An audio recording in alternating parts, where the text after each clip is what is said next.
Henry Lake, Josh Klingler, and Jay Binkley here at Chiefs minicamp for the rookies here opening weekend. What did you guys get out of this weekend in terms of looking at who came here, who's going to stay here and be around for the next couple of weeks, maybe months, maybe years? The number one overall pick of this year's draft, Eric Fisher. What do you think about him? And the thing about Eric Fisher is, Andy Reid talked about after the practice today, he's starting to get more used to being on that right side. It takes that footwork. It's just something to learn differently. He's a guy that's played that position before, but you come out here, it's a different level. You're talking about a different level of speed. What he sees now in rookie minicamp is going to be far different when the regular team and regular players show up here in a couple of days, but it's about learning that. And we need to find out at some point this season when Brandon Albert does come back, which he's supposed to come back this Tuesday, at some point are you going to make that switch and he goes back to left tackle, or you're just going to keep him getting the reps at right tackle? But so far, so good for Eric Fisher, looking good this minicamp.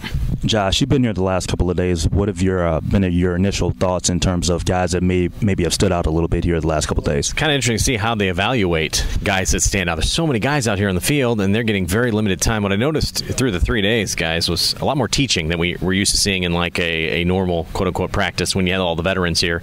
So a lot of teaching opportunities, a lot of teaching moments, whereas you're kind of just running through drills when you have some of the veterans in place. They know what they're doing. It's kind of fine-tuning. This was a lot more teaching. So Andy Reid had mentioned he wants to see how guys pick up a lot of things quickly over a short amount of time, and that's as big a part of evaluation as anything. It's not only just can you play, but how fast can you learn stuff. And so I think the guys that learn stuff over the 3 days, there may be some guys that have a shot of coming back here.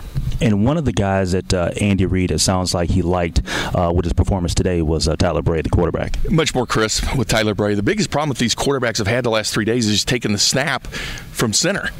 College football has gotten to be so much shotgun, taking the snap, and even high school football, but getting used to that. The first 2 days saw a lot of bad snaps. The ball hits the ground, the play never gets off. Today, it was crisp and smooth, and he talked about Tyler Bray. He's the guy that has a rifle arm. I mean, he really does. He has everything that you physically want in a quarterback to play in this league.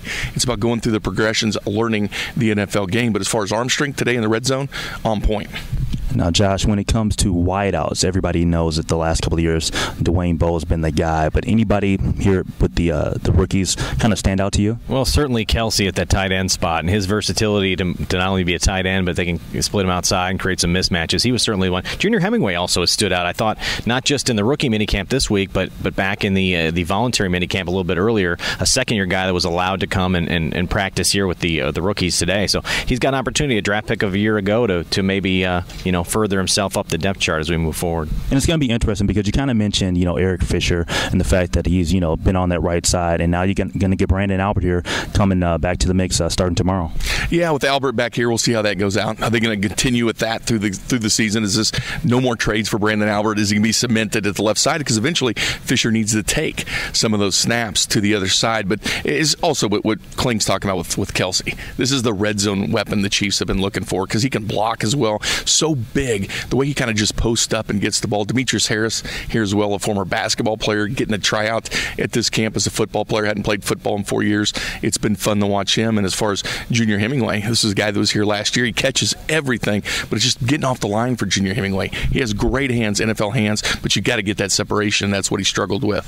And it also sounds like a guy like Nico Johnson is going to get the chance to show his wares here in the next coming weeks. There are some young guys that are going to have an opportunity. I think he's the one that stands out first. Obviously, Kelsey and his ability to play when they go multiple tight ends, but Johnson's a guy that's going to compete right away with Hakeem Jordan on the inside, and they need an inside linebacker to go along next to Derek Johnson. So he's got to love hearing that because he's going to get a shot. There might not be a ton of rookies that do. Might be very limited, but he's one that's a position we're all going to be keeping an eye on. All right, last question, Jay. The next couple of weeks, what is that? How is that going to play out for the Kansas City Chiefs? What is the next phase for this team? Well, just getting used to this coaching staff, getting used to the players that you're playing with. So much turnover on this roster. It's like, who's this? Who's that? So many different players have been brought in here, and getting used to the new coaches as well. Tommy Brasher, defensive line coach. Kling and I like watching this guy coach quite a bit, and also getting used to the new wide receiver coach. Last year was Nick Sirianni, a guy promoted from quality control, basically a water boy coaching the wide receivers. They have a real wide receiver coach here, and then Coley Bieniemy with the running backs, the different staff, Andy Reid, Doug Peterson, getting used to what they want. Bob Sutton, the defensive coordinator, just finding out what these coaches expect from these players. It's about getting in that playbook and getting ready for training camp. Jay Binkley, Josh Klingler, Henry Lake from Arrowhead.